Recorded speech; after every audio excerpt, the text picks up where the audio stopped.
Howdy, folks, and welcome to the Hunting Stories Podcast. I'm your host, Michael, and as usual, we got another good one for you today. Today, we actually connect with Todd Helms. Todd is another member of Eastman's Hunting Journals. In fact, he hosts the Wingman podcast over there. But we had Scott from Eastman reach out and say, you got to hear some of Todd's stories. And within like 30 hours, we were up and recording, and Todd did not disappoint. So I don't want to steal any of his thunder. We're going to just go ahead and kick this thing right off. But I do want to say, Todd, thank you very much for coming on the podcast. I really do appreciate it. And to you listeners, thank you guys for tuning in. Make sure you share with one person. Now let's go ahead and let Todd tell you some of his stories. Thank you.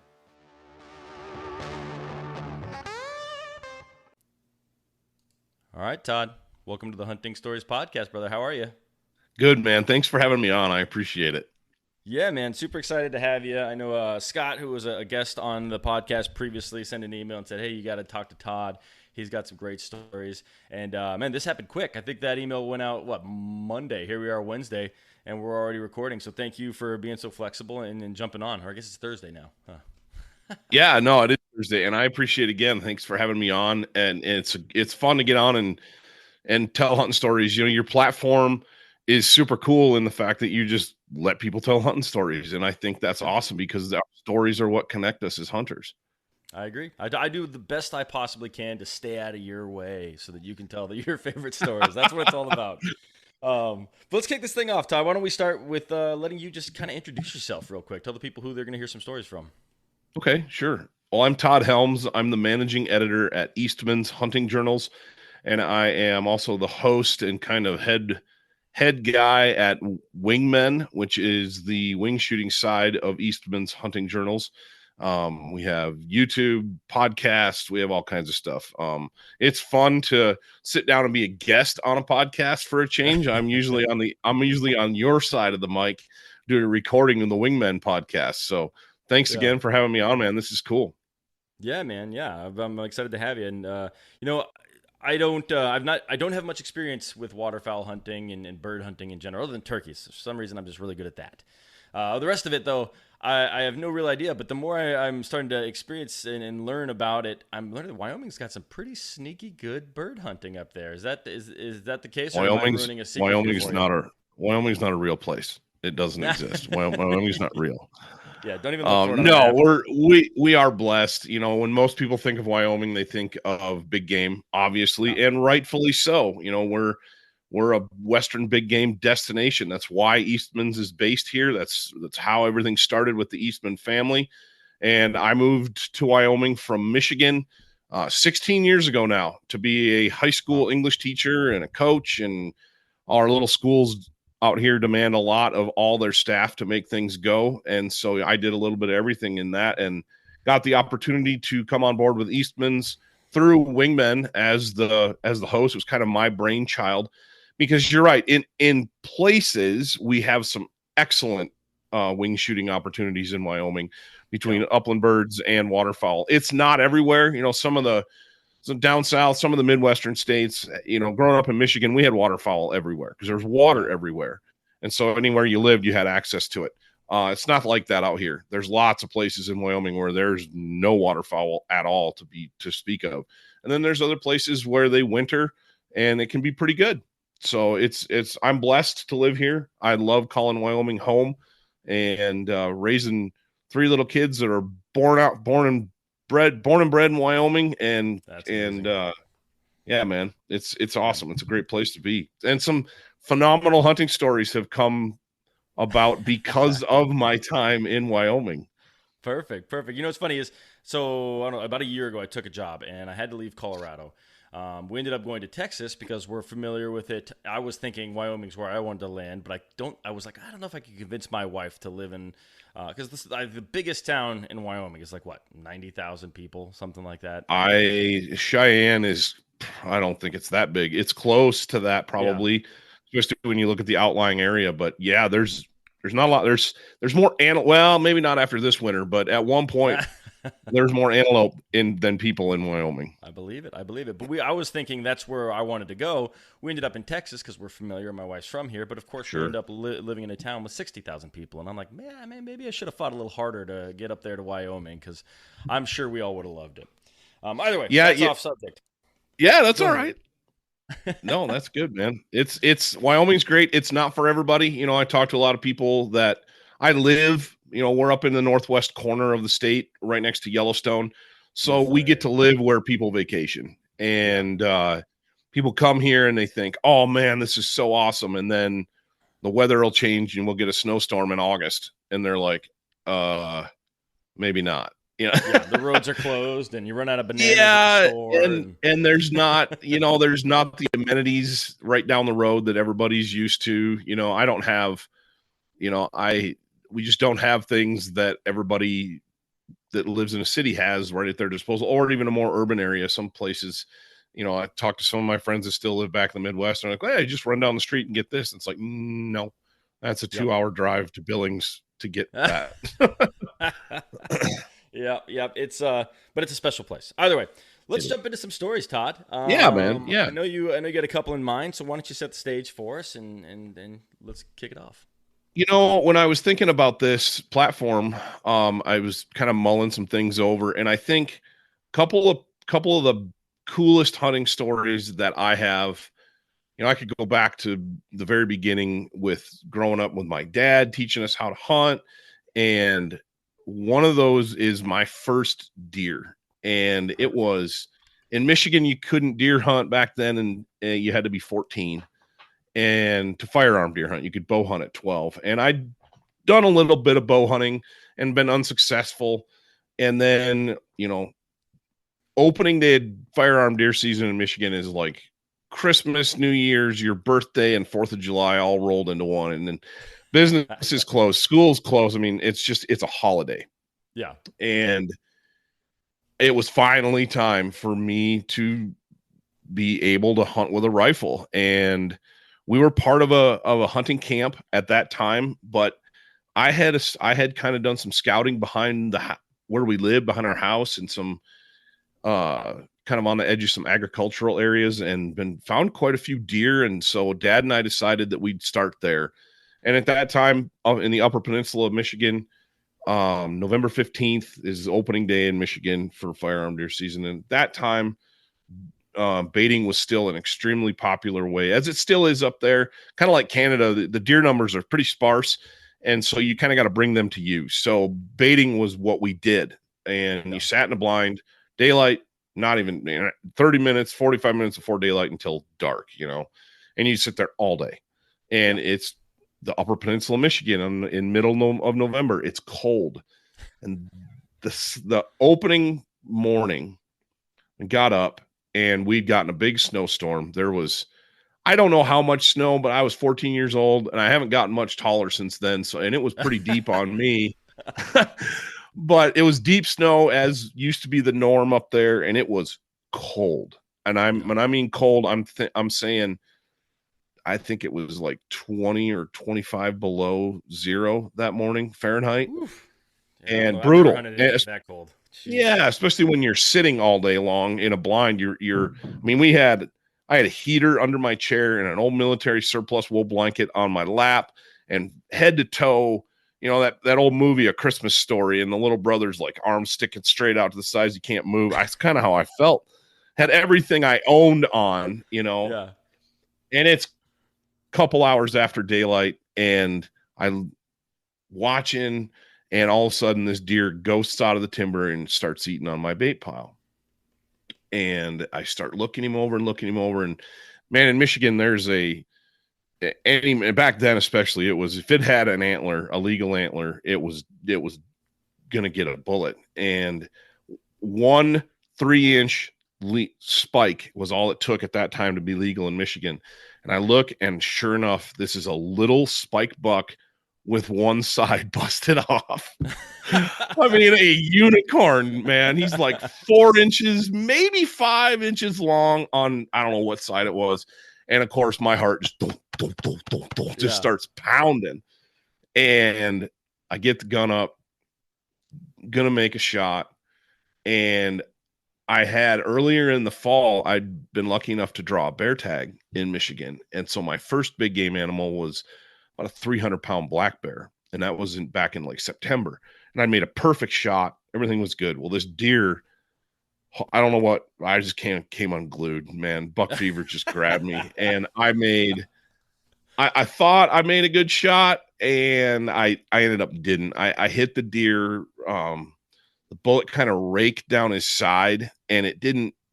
He went a long, long ways, and it's super cold, like I said. My dad at that time was not known. I wish my dad had the patience with my brother and I when we were kids that he has with his grandchildren. Because holy smokes, he's like a different human. It's wild. But this blood trail starts, getting longer and longer and longer, and all of a sudden we're finding. We didn't know what it was at the time, but I know now it was caul fat. It was the layer of fat, the fat membrane around the guts of the animal. The bullet had zipped down his side and opened him up, basically. Oh, wow. And brutal. And I'm not going to get into a lot of detail about that because it was not a good shot. But Dad is losing his patience by the minute. And like not happy. Let's go back in that blind with a heater. Dude. And we'd gone back to the house and after it became evident that we weren't going to find this deer very quickly. We went back to the house, got a change of clothes, and this deer went down in the creek bottom, and it died down there. And we actually had found it when we went back to get gear. Well, Dad said, "Get your hip boots on because you're going to have to get in the creek to get this deer out." Well, the water where it was there was a bunch of beaver activity, and it was like chest deep. Oh, wow. Oh, jeez. Oh, man. And long story short, we were able to get a rope on the deer and pull it across. But I'm wearing these hip boots, and it's snow, wet, heavy snow, and I can't barely stand up. We've got this big, steep hill to get this deer up. My dad, I was zero help. And I was in good shape from playing football, strong, young, and I couldn't even stand up. And my dad was so mad. Anyway, he's the one that told me to put the hip boots on. It was on him, but he didn't know, and none of us did. Did you have to actually use them? Did you get into the water enough to make them? I didn't. I never had to get into the water. He was able to, Dad crossed a log, got a rope around the deer, and then came back over, and the two of us like water skied this deer across the creek. Well, this is where it gets just crazy. Dad's short-tempered. He's upset. He's exhausted. This is turning into quite the debacle. Yeah. And this deer's got one little antler, and he skis across the water like a jet skier. Just zip, and he hit the other bank, and it was pretty steep, and that little antler went thunk and stuck in the bank. And we couldn't get that deer up. We're yanking on the rope. Like, ah! And he's pull, and I'm pulling for all I'm worth, and we couldn't find it. So we get the deer out of the creek. Tree to tree up the hill. We're like, pull him up, take a bite of rope around this tree, catch our breath, get him up there again. And I'm slipping and sliding, and I'm zero help. Well, here comes my brother, who my dad told to stay at the house. And he's 11 years old, and he's got the four-wheeler. He comes back, and granted, dude, it's 20 below. It's cold, and we were used to that stuff. We lived up there. We had the clothes for it. But my brother's trying to find us. Well, he finds us. He's zero help. He's an 11-year-old kid. We got the buck up the hill, got him hitched onto the four-wheeler, and we're dragging. And the snow is so deep that even with the tracks cut from going in, the four-wheeler can barely move. So I'm riding the four-wheeler. My dad's pushing. He's about to have a stroke. One, from being angry, and two, he's not used to that kind of physical exertion. It was incredibly physically taxing. Oh, yeah. And we got about halfway back to the house, and my dad's like, "Get your ass off that four-wheeler. I'm riding back to the house. You're walking." So we get the deer back to the house. It's time to hang it up in the garage. And we had an attic in the garage that had a manhole, like a man door. And there was a ladder that folded up. It was a full-size ladder that they'd cut holes and run a pipe through. So this thing was like this, and this ladder folded up against the ceiling. And we're going to hang the deer from this pipe because it's in the studs. It's not going anywhere. So we go to pull this thing up. Dad's pulling on the rope. I'm lifting the deer. Dad pulls, and the deer's back hooves split the pipe, and it's like the pipe is stuck between its toes and it won't go any higher. And my dad can't see this, and he's like, I said left, what are you doing? And this deer's stuck, man. It won't go. He gets mad, cuts the back legs off the deer with a saw, and we get it hung up, and the rest is history. But it was like, that was my first buck. It was not an ideal situation. We made it work. I think everybody's probably got stories like that. Yeah. The next year I shot a really big whitetail, and it was one shot one. It was perfect. Dad and I doubled up that morning. It was awesome, and it was a lot smoother. Everything went perfect. Dad wasn't mad at me. It was something else. But you know, I would love to hear your dad's version of that story. It's exactly. if he's even willing to talk about it, right? He's like, no, I don't want to relive that. I'm not going there. I like Todd today. I think he was probably really close to having a massive coronary on that whole deal. You know, just I look back at it, knowing what I know now as a 45-year-old man, and I'm like, oh my goodness. But yeah, that's kind of like the first big game hunting story that I have. And I've just kind of grown from there, you know, the waterfowl stuff and upland game bird stuff.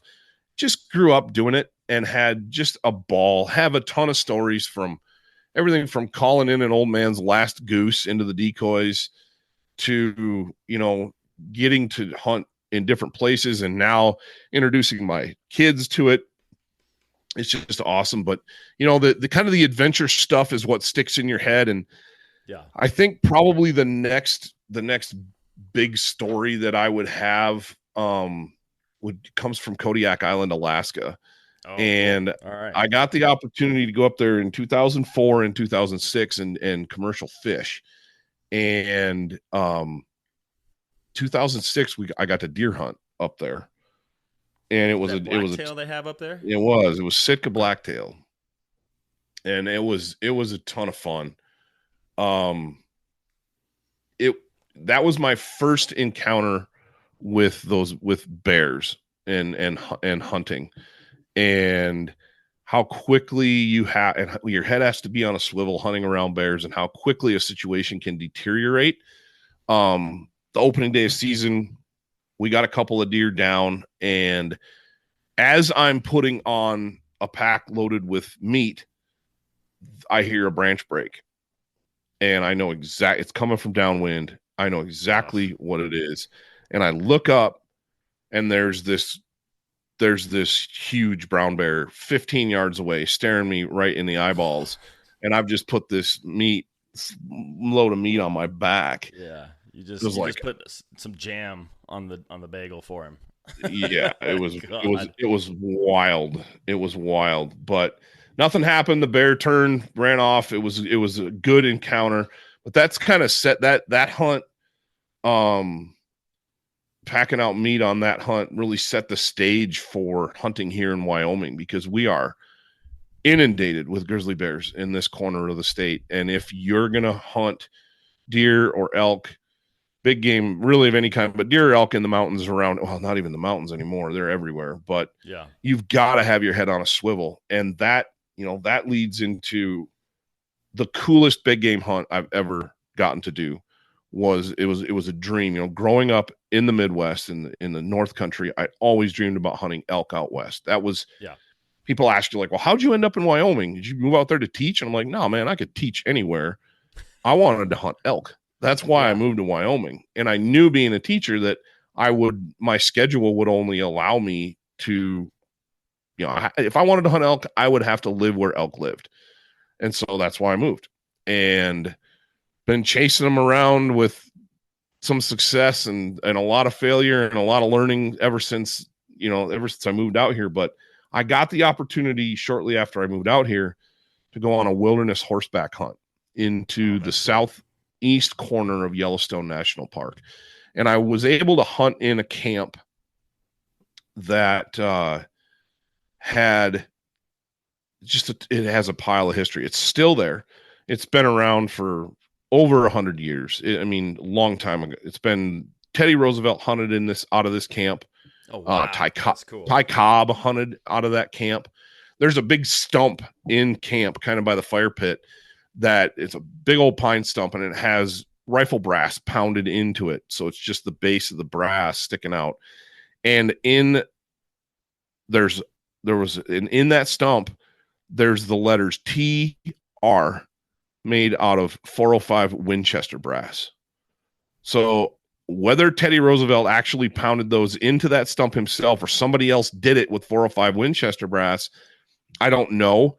But just to be able to hunt in a camp with that kind of history it was just an epic trip. Is it like a guide that like has access to this camp? Or yeah, okay. It's an outfitter. There's a lot of outfitters in this area that hunt that region.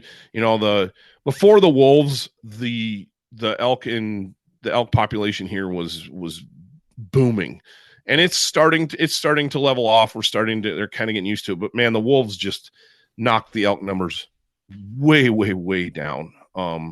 In the mid 2000s, everything's changed here, but those camps still run. The migration out to Jackson still happens, and it can be incredible hunting. But the adventure of that hunt is what you really go for. You know, you can shoot an elk in a lot of places in the western states. That hunt is a horseback adventure. It's 33 miles on horseback into that country. It's the most remote country in the lower 48 states. And any way you cut it, there's, I think, 3 different ways you can get in there on horseback, maybe 4.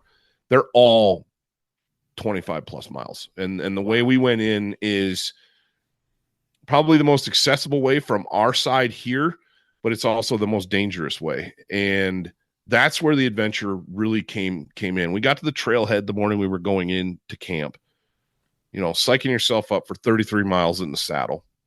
Is it one day? Is it like a 2-day trip, or? Oh no, you're in there for like 7 days, and there's big out. The 33 miles. Are you doing that? No, it's one day. Yeah, you do it in one day. You get up early in the morning, get everything ready to go, get loaded up, and you head in. And on this side of the mountain, on the Cody, Wyoming side of the mountains, it was snowing like crazy, just a blizzard. And we're like, sweet, that's what we need. We need that weather to push those elk out of the park.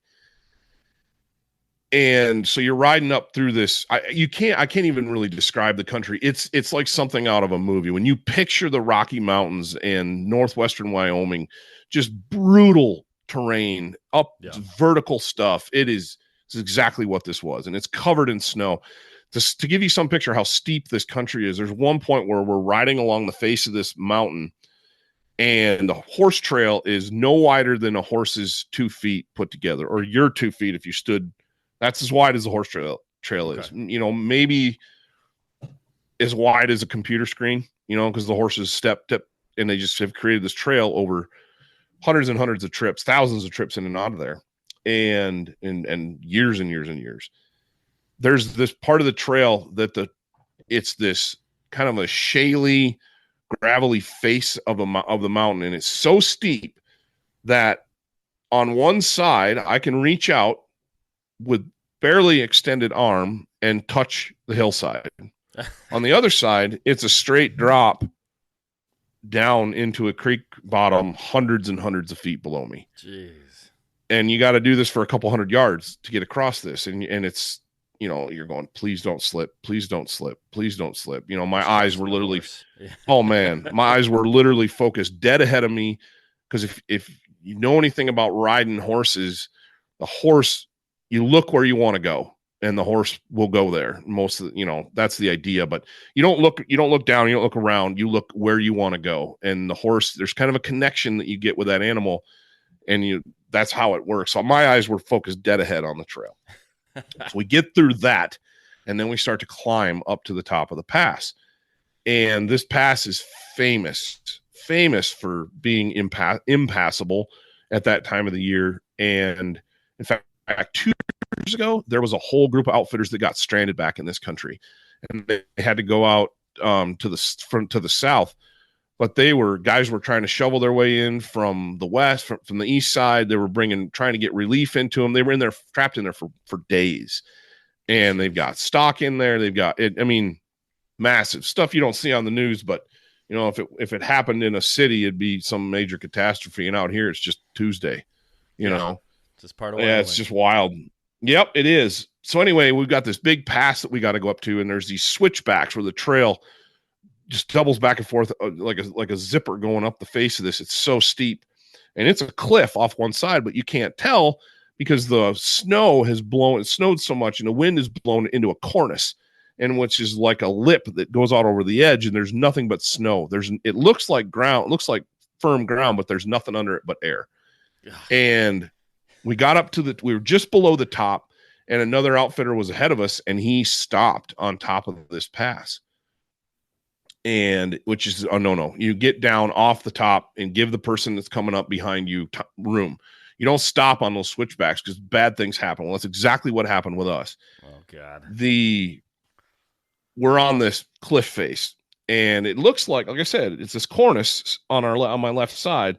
So it looks like solid ground, but it's not. I didn't know that. And my horse takes a settling step, gets comfortable as we stop, and I'm like, you know what? I think I'm going to get off on the uphill side. I'm going to walk up to the rest of the way. I'm just something made me uncomfortable. And about that time, the outfitter's horse, who was the lead horse, took a settling step and stepped on like a big rock in the snow and slipped and went, and he ended up stepping off the trail into that cornice, and there's nothing but open air. And the outfitter bailed off on the uphill side, and his horse is laying there in the snow.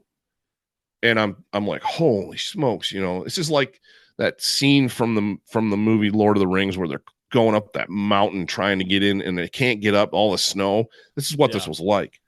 God. And no, thanks. Dude, it was awesome, but it was crazy. But adventure, you know. And so the outfitter's like, well, that's a dead horse. And I'm thinking, what? He's just laying in the snow. He'll get up. And he goes, he's laying on a cornice. There's nothing but open air under him. And as soon as he throws his head to get up, that cornice is going to break and he's going to fall to his death, 1,500 feet straight down. And we're like... And this is all because someone was stopped up on top. That's the only reason you guys stopped. That's the only reason we stopped. Yep. Oh, my God. Yep. And so that, that's kind of... It's not their fault. They didn't know, and you never know. It's just kind of a general rule in tough spots in a trail. You don't stop. You keep going. Or if you meet somebody, I think if I remember right, the person coming up has the right of way. The person coming down, they have to kind of like make room and try to get off. And these trails are super narrow, but so this horse is laying there. Sure enough, and I'm off my horse now. I mean, I'm like in the snow on the uphill side. I'm firm footed. We all got off. And sure enough, man, he's like, he tries to pull on this horse, and the horse lifts its head up, and it's like slow motion. This cornice breaks free, just like, and just starts to fall. And the horse's eyes are burned into my they're just burned into my memory. Like he locked eyes with me, and he starts to slide, and he's gone. He slides maybe 10 feet, and then the cornice breaks completely off, and he just falls open air, just like falling off a skyscraper, man, and falls out of sight. Couldn't see him hit. It's so far down, and the kind of the curve of the cliff takes it away, but he's gone, and you think, okay, we got to go back down and check it out. But an animal that size can't survive a fall like that, and he was dead. And so now, and we're at the halfway point. We still have over 15 miles to go, and we're a horse down. We're a saddle horse down. And so we start taking turns walking, and we each walked, I don't know, a long, long ways. And we didn't get into camp until 2:30 in the morning. And they were just getting ready to like send out a search party for us to come up the trail and look for us. We had no radios. There's no cell phone service. There's nothing in there. And the whole spot thing or Zolio, none of that. Satellite phones were a thing, but nobody had them. Yeah. And so you didn't have any way to communicate really.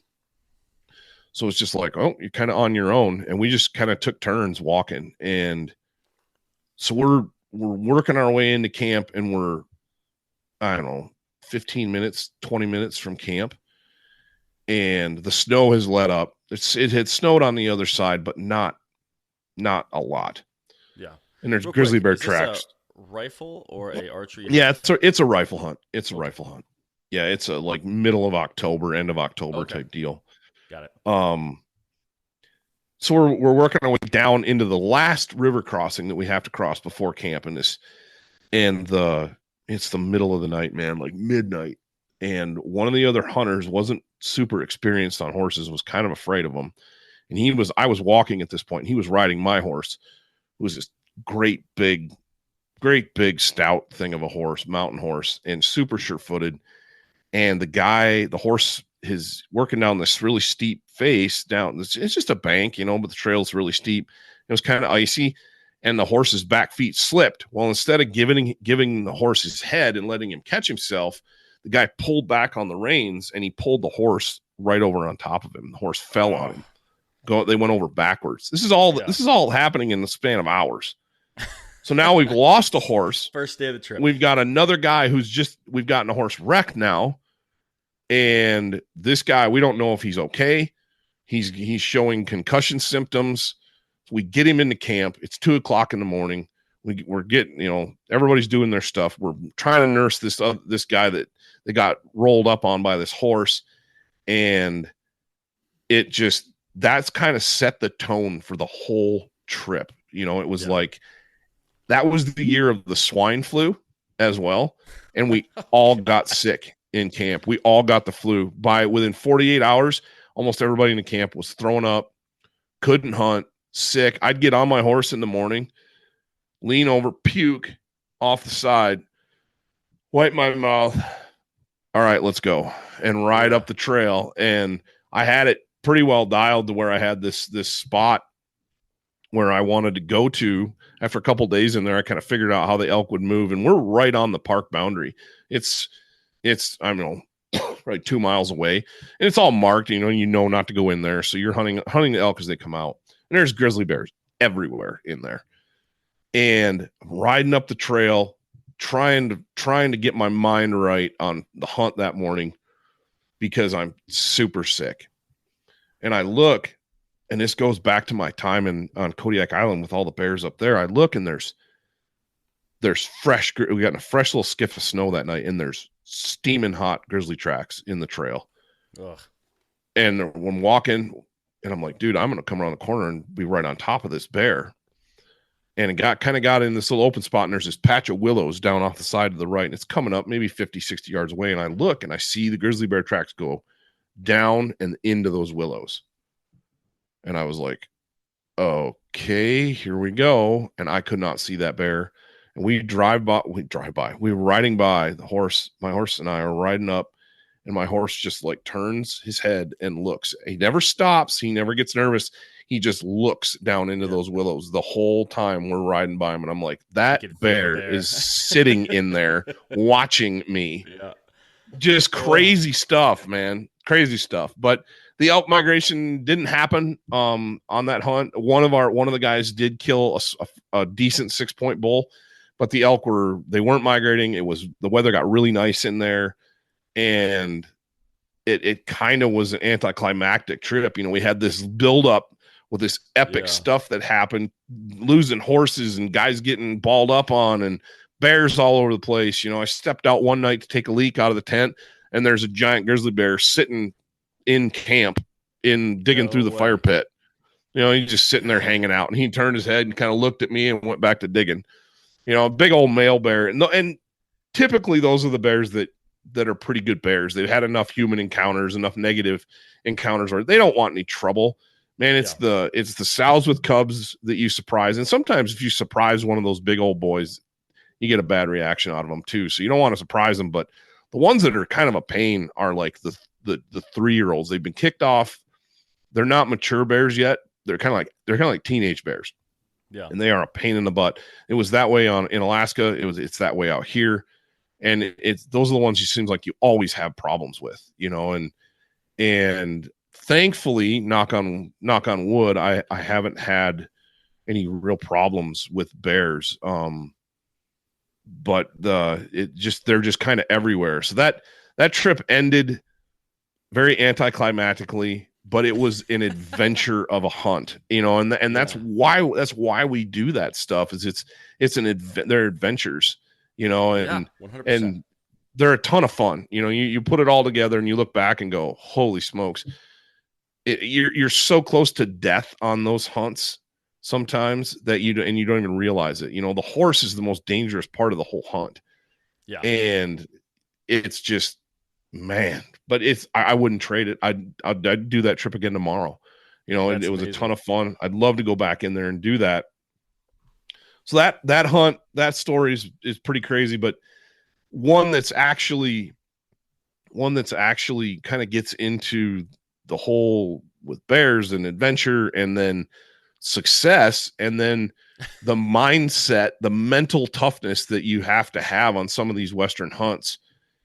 Really, a couple of years ago, I took a guy, it was a coworker. I took a guy into a spot at the end of our general elk season, over the counter tag, grizzly infested, just and we had like 2 days to hunt. Another teacher, or is this a coworker at Eastman's? Oh, this is a coworker. And we got in there and we got on elk in the morning. And at that time of year, the elk they're only on their feet for very limited time during the day before they put away. And then they're in the timber and they're really hard to hunt and not a good idea to go tromping around in the black timber out here with the bears. And I always take my dog, with me. I take my old lab with me. He stays close and he's great. He's a great bear dog. He always lets me know when they're around and he's kind of necessary to have. I'm not hunting the elk with him. Obviously, he's just there to let me know that if there's bears around. So we get on these elk, put them to bed.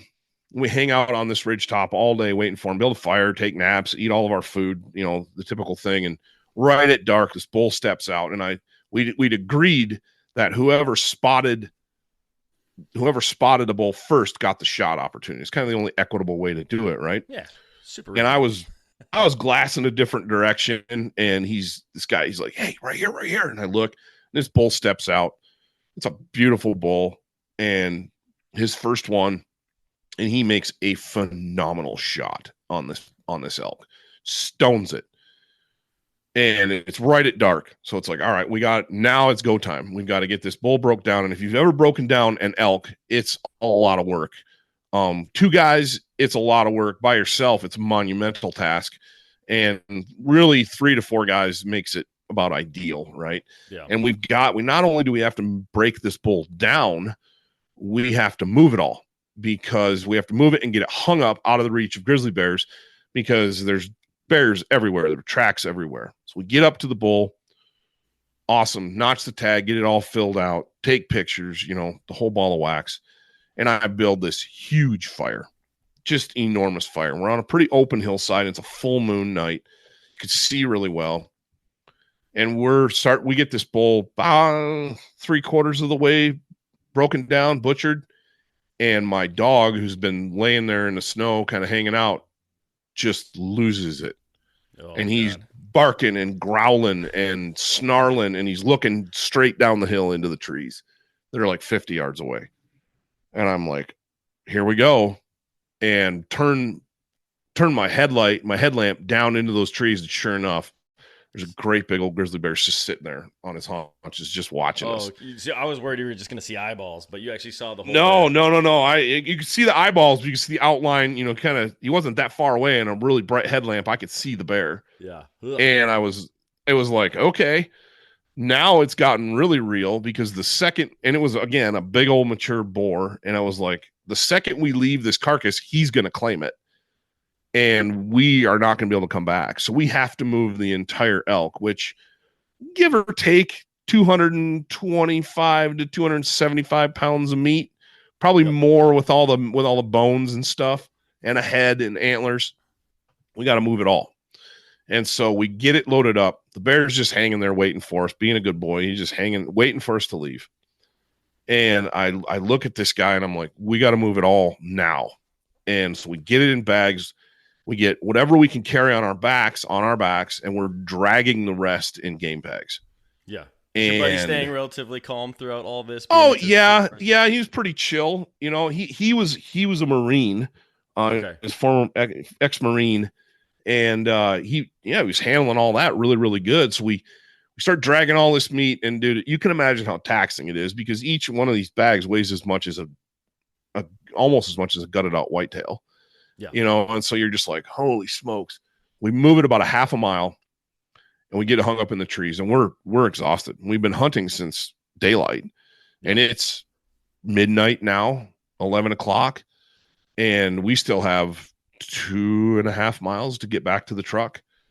And it was like, holy smokes. All right, so we're going to hang this meat, take out a load with us, and then we'll come back for the rest. And we hadn't had any food since, lunchtime. Whatever.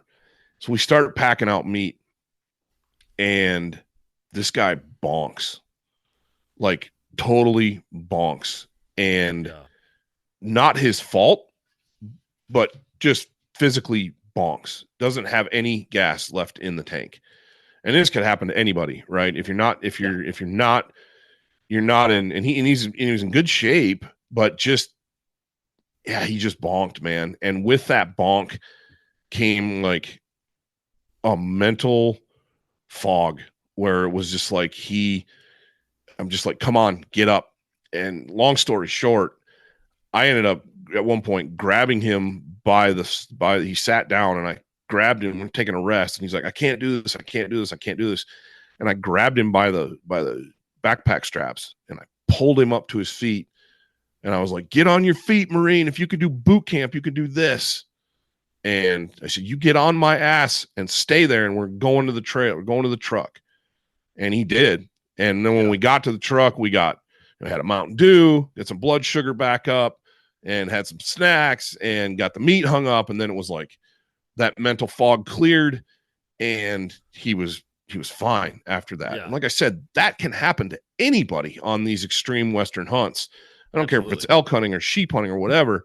When your nutrition isn't great, you don't care how physically fit you are. If you're not fueling the machine, and it was cold, again, probably single digits that night. So your body's just, it's crazy. Well, you're trashing yourself. So we get the meat hung up. That's why we do it, right? Next day, and then we go back for more, right? Like, why do you do this? But the next day I'm like, I think we should sleep in and go to town, get a huge breakfast.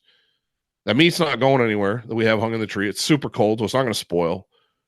I said, then we can take our time with the rest of this meat, getting it out. Okay, that sounds good. We go into town, we eat, I don't know how much, but this is the interesting part.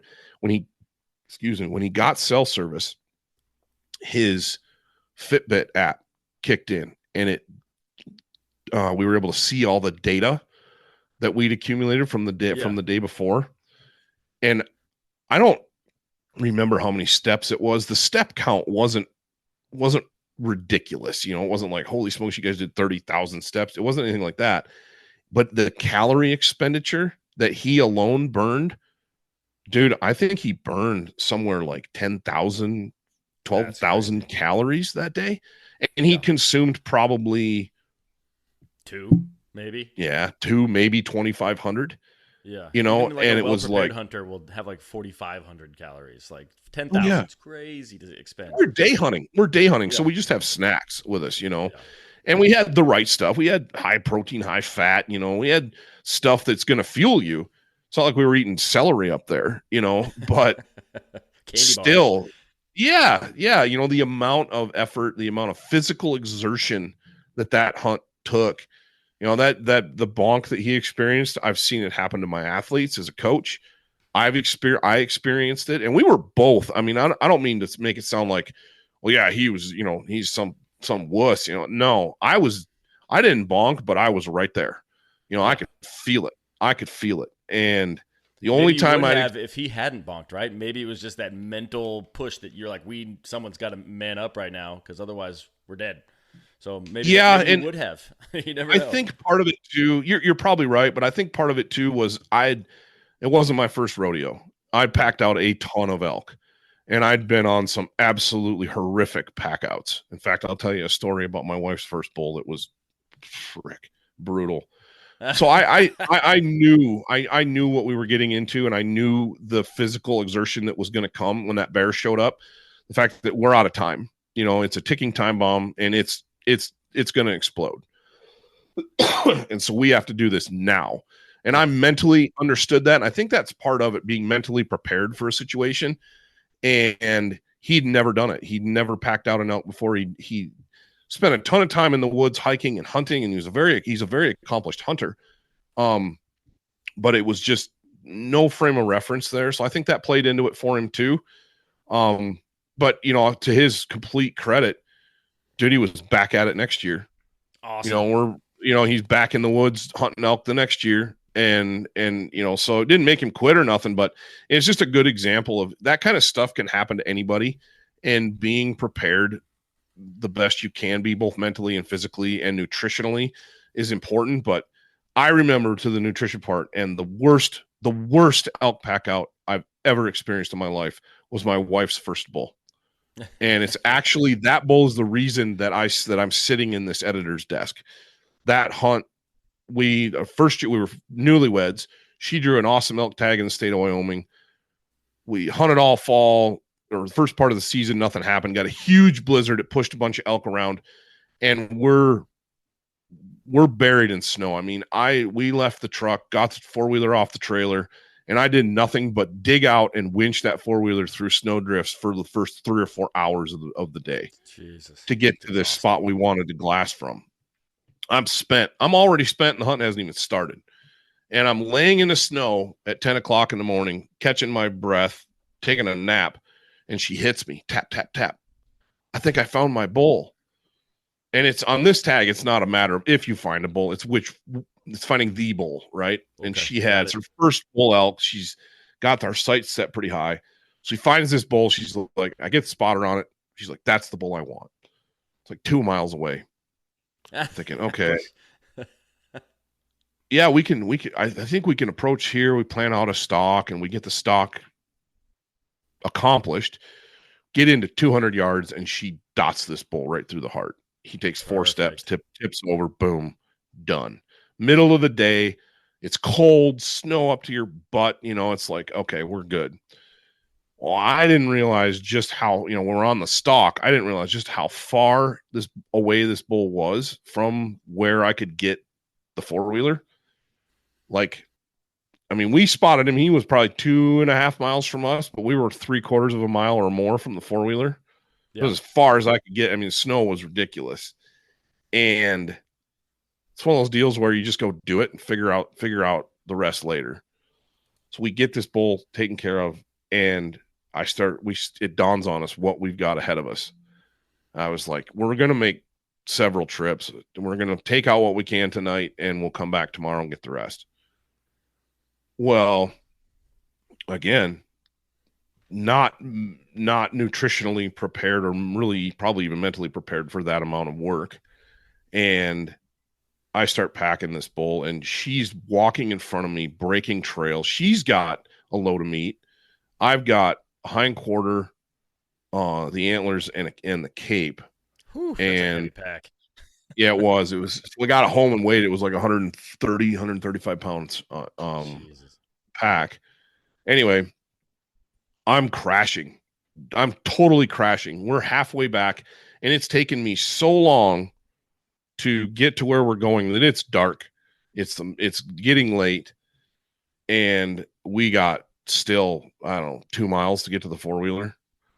And she reached in her pack, and she's like, "Oh, I forgot I had these." And she had these little cliff shot. They're called shot blocks or shot blockers, and they're just like little cubes of honey, not honey, but sugar, like concentrated beet sugar.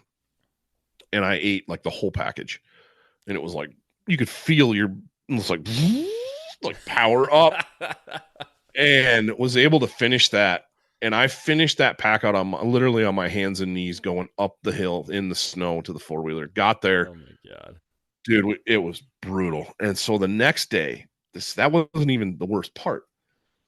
and we're fighting snow, like drifts on tops of ridges that are 10, 15 feet deep. And she's just like, she's got a stick and she's making a trail and just helping me every way she can.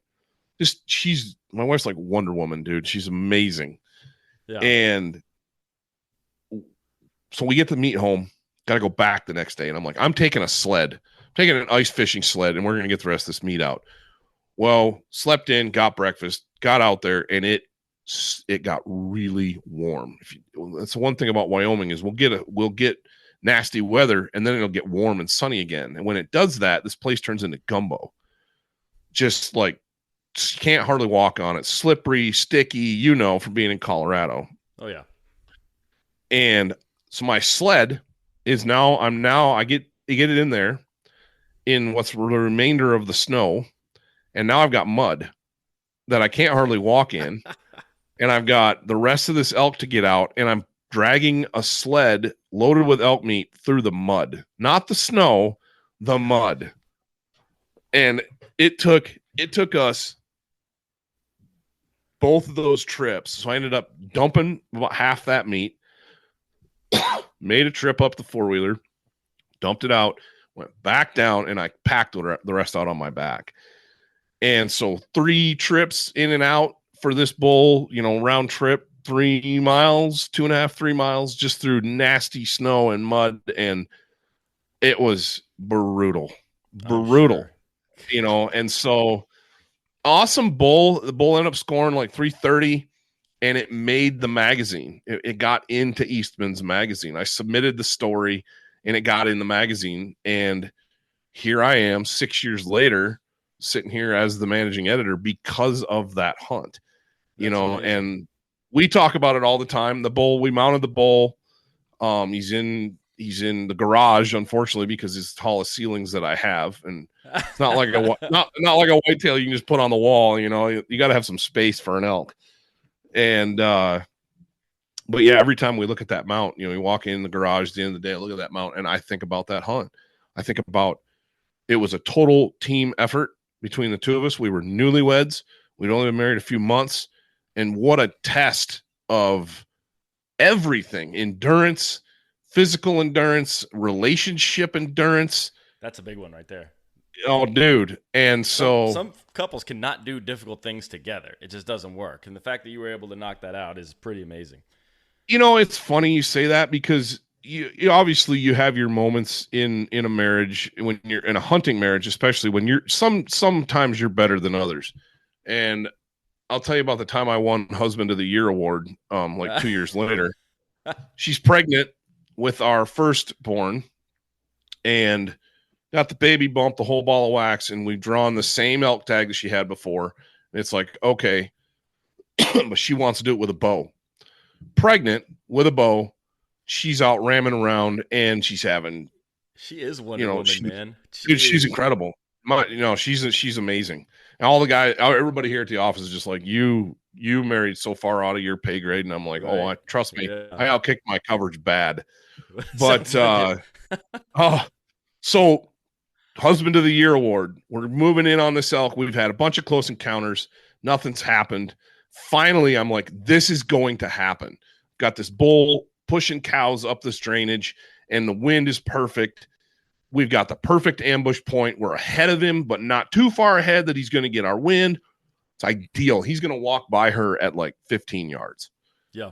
And I get there. I'm in position. I've got the tag, and I've got a bow in my hand. Why I didn't shoot this bull is beyond me, because I'm thinking she's going to, this is her bull.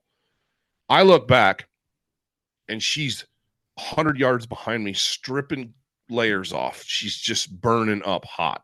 And she's pregnant, and we've been working pretty hard, and she overdressed in the morning, and and the bull walks by. She'd have been standing there. She'd have killed him. And she finally comes up, and I'm like, what are you doing? I lost my cool. Kind of like my dad back with my first deer. I lost my patience, and I was like, you got to lock it in. To my pregnant wife, who's out bow hunting in the mountains of Wyoming, and the tears, dude. I mean, instant tears. And she doesn't cry. Instant tears well up and start rolling down her cheeks. She's like, I'm trying. And I was like, that instantly I was like, I'm a huge jerk. That I was huge. I felt so bad instantly. I have made a huge mistake. Oh man, I was so ashamed of myself. So that story got out at our Christmas party somehow here around the office. So that's become a tagline here in the office. You got to lock it in, from the time I won Husband of the Year award. That's amazing, man. That's amazing. Todd, well, I know we're running out of time here, man. This was a lot of fun. I think this says something about hunters. You told a bunch of miserable stories, but you had a huge smile on your face the entire time. And it's a weird thing that we do. Take a non-hunter and say, right? Yeah, you take a non-hunter, you put them into any one of those scenarios. I don't know if they're going to enjoy the story. I don't know if they're going to share the story. They're definitely not going back. But something about hunters, we just want to keep dishing that punishment out to ourselves. So thank you. This was a lot of fun. It's Dude, I really had a good time. Your misery. I'm glad. I had a great time. This was a fun one. And again, thank you for having me on. And I'd like to encourage folks listening to this to share your stories, whether they're miserable, whether they're success stories, whether they're, whatever they are, whether they make you look like a huge jerk, something you said to your wife, share them, because that's what keeps this tradition of hunting alive. Absolutely, man. Absolutely. Well, I don't know. Do you want to share with the people where they can find you or anything like that? Or you just want to walk off into the sunset? I'm going to leave it up to you, Todd. No, you can find, the Wingman podcast any place that you get your podcasts. We're on the Wingman YouTube channel. Every episode goes up on there. It's just Wingman. You just go or type Wingman into the search bar, or wingman.us into the search bar, and it'll pop up. You can find my podcast there, and all the Eastman stuff on the Eastman's page too. So anywhere you get your podcast, man, I'd sure love the listens. Yeah, man, I will. I'll put a link to all of this in the show notes to make it nice and easy for the folks, so they don't even have to Google anything. So, Todd, thank you again, man. This was a lot of fun. Yeah, appreciate you having me. Appreciate it. Thanks, man. Of course. All right, guys, that's it. Another couple stories in the books. I want to thank Todd, of course, for coming on the podcast. Couldn't have done it without him. It's impressive how quickly we got introduced to recording. And like I said at the beginning, Todd did not disappoint. I've got that memory or the idea of that horse falling off that cliff etched in my brain. I've told that to 10, 15 people since he told me that story. So it's definitely an episode that's going to stick with me. So thank you again, Todd. I do appreciate it. Make sure you follow him on Instagram. I got all the social links and everything you need in the show notes. So simply go there, follow him, follow Eastman's. While you're there, hell, follow us if you aren't already. Beyond that, guys, if you could please share the podcast with one person, I would very much appreciate it. And then, make sure you give us a review as well. If it's 5 stars, great. If it's 1 star, that works too. Thank you, guys. And now get out there and make some stories of your own.